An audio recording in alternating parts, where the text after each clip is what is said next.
հասկանալ, հա, ընդհանրապես երբ խոսում ենք անվտանգային սպառնալիքների մասին, ապա որտեղից պետք է ակնկալել այդ սպառնալիքները։ Այս առումով գոյություն ունի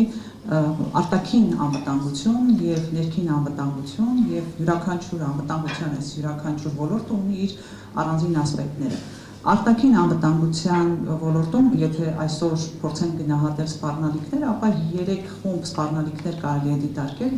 դրանցից առաջինը հանդիսանում է նոր աշխարհակարգի ձևավորումը, եւ նոր աշխարհակարգի ձևավորումը նաեւ իր հերթին ենթադրում է որոշակի փոփոխություններ աշխարհակարգում եւ այս պարագայում փոքր պետությունները իսկապես լրջագույն խնդրի տակ են կանգնում եւ փոքր պետությունները պետք է կարողանան ճիշտ այս դեպքում ճիշտ դաշնակիցներ ընտրել, ճիշտ գործողություններ իրականացնել, մեր պարագայում կարևոր խնդիր է դառնում պարզապես գոնե ոտքի տակ չընկնել, որովհետեւ մենք ունենք այնպիսի իշխանություններ, որոնք շատ մեծ հաջողությամբ կարող են երկիրը հասցնել այն վիճակի, որ այս աշխարհակահաղական իրավիճակում կընկնենք խոշոր պետությունների ոտքի տակ։ Երկրորդ ասպեկտը դա հիբրիդային պատերազմն է, ընդ որում ոչ այն տեսքով, ինչ ներկայացնում են այսօրվա իշխանությունները, այդ մասին մենք քննարկում ունեցել ենք եւ լուրջ քննարկել ենք, թե իրականում ինչպիսի հիբրիդային սպառնալիքներ կան Հայաստանի անվտանգությանը եւ նաեւ ֆիքսել, որ այդ հիբրիդային սպառնալիքների ծնող աղբյուրներից մեկը այսօրվա իշխանություններն են հանդիսանում։ Երրորդ ասպեկտը իհարկե արտաքին անվտանգության ոլորտում դա ռազմատեխնոլոգիական ասպեկտն է եւ ես կարծում եմ գործընկերները դրան լրացուցիչ անդրադարձ կկատարեն։ Հիմա եթե գալիս ենք ներքին անվտանգությանը, ապա ներքին անվտանգության եւս մի շարք ասպեկտներ գոյություն ունեն։ Դրանցից մեկը իրավական անվտանգությունն է, կրթական անվտանգությունը, տնտեսական անվտանգությունը եւ սոցիալական, որտեղ պետք է հասկանանք նաեւ սոցիալական արդարությունը։ Եթե փորձենք հերթով գնահատականներ տալ դրանց եւ ապա փորձենք քննարկել իրավական անվտանգություն, ապա խոսելով սոցիալական անվտանգության մասին, այսպիսի սոցիալական անարդարության մթնոլորտ, որ արկա է Հայաստանում, երևի թե մենք շատ երկար ժամանակ կամ շատ վաղուց չէինք տեսել։ Գիտենք, որ սոցիալական անարդարությունը ժողովրդի մոտ տարբեր ժամանակահատվածներում լուրջ դժգոհություններ է առաջացրել, իսկ հիմա ընդհանրապես սոցիալական անարդարության առումով մենք ունենք լրջագույն խզում հասարակության տարբեր շերտերի միջև։ Տեսեք, երբ այս իշխանությունները 16.7 միլիարդ դրամ հատկացնում են պարգևավճարներին, այն պարագայում, երբ Հայաստանում կա 500,000-ից ավել թոշակառու եւ նրանց միջին թոշակը կազմում է 49,000 դրամ, իսկ սպառողական զամբյուղը 82,000 դրամ է, այս պարագայում պարգևավճարների ֆոնին թոշակառուների վիճակը սոցիալական արդարության մասին ընդհանրապես ուրեմն խոսք լինել չի կարող այս մթնոլորտում եւ դա էլ իր հերթին բերում է նաեւ հանրային մթնոլորտի ձևախեղման, որովհետեւ չի կարող թոշակառուն նորմալ վերաբերվել այն ուրեմն պայտական պաշտոնյաներին, ովքեր ստանում են այնքան պարգևավճար, որը նա կստանար իր թոշակի պարագայում 10 տարվա ընթացքում։ Այսինքն մեկ պետական պաշտոնյայի պարգևավճարը թոշակառուն կստանար, եթե այս չափով թոշակ շարունակի ստանալ 10 տարվա ընթացքում։ Հետևաբար այս պարագայում սոցիալական արդարության եւ դրանից բխող սոցիալական անվտանգության լրջագույն խնդիրներ ունենք։ Տնտեսական անվտանգությունը, ես լուրջ տնտեսական վերլուծությունների չեմ անդրադառնա, կարծում եմ մասնագետները դրան ավելի լուրջ անդրադարձ կկատարեն, բայց ուզում եմ խոսել ներդրումների մասին, որովհետև երբ դու ներդրումները, քո երկրի եղած ներդրումների նկատմամբ եւ ներդրողների նկատմամբ վերաբերում ես որպես հանցագործների, դա անմիջականորեն ազդեցություն է ունենում տնտեսական անվտանգության վրա։ Նախորդ տարվա ընթացքում շեշտակիորեն նվազել էին ուղղակի ներդրումները եւ հեծի ողջ գործընթացը լուրջ ազդակ է հանդիսանում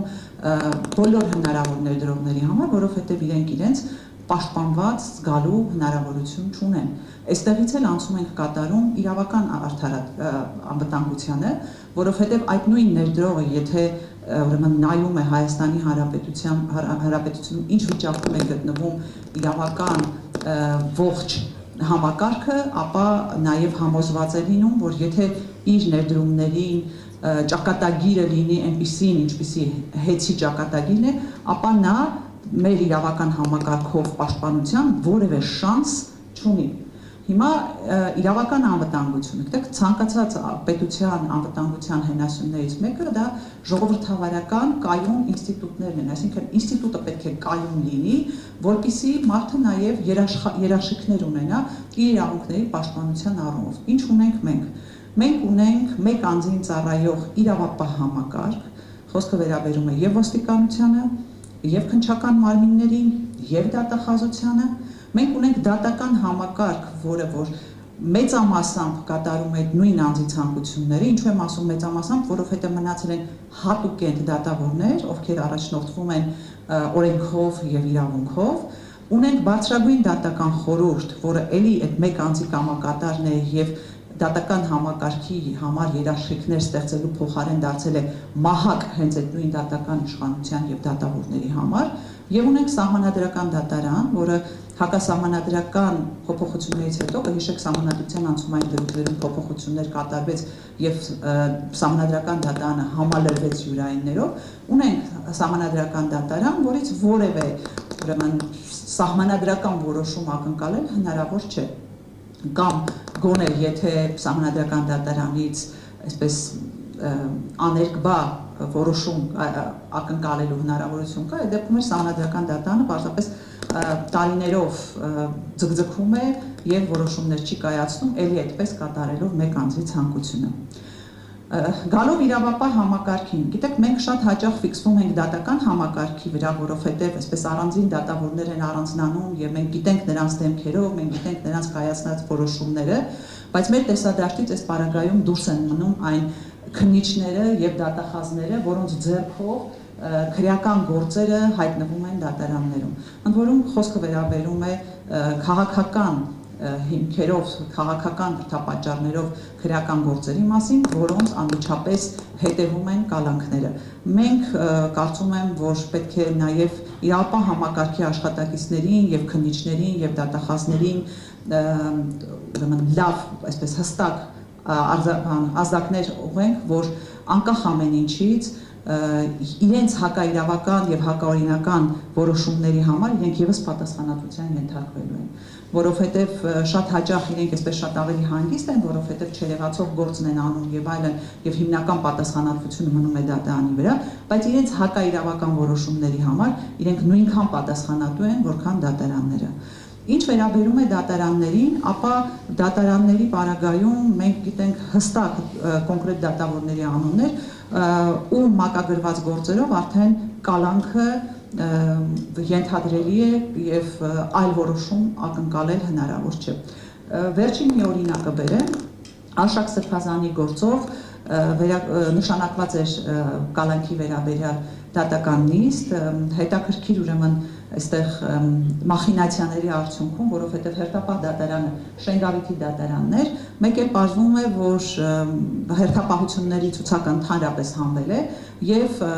Արշակ Սրբազանի գործը մակագրվում է Ավանի դատարան։ Այստեղ մակագրվում է մի դատավորի, որը որ հանրությանը հայտնի չէ որպես կալանք դակող դատավոր, նիստի օր ժամ նշանակված է, հետո այդ դատավորի մոտից զանգահարում են, ասում են, որ նիստը չի կայանալու։ Ինչու, որովհետև պետք է ենթադրել, որ գործը մակագրվելու է Մասիս Մերքոնյանին, որպեսզի հերթական անգամ կալանքի ժամկետը երկարացվի։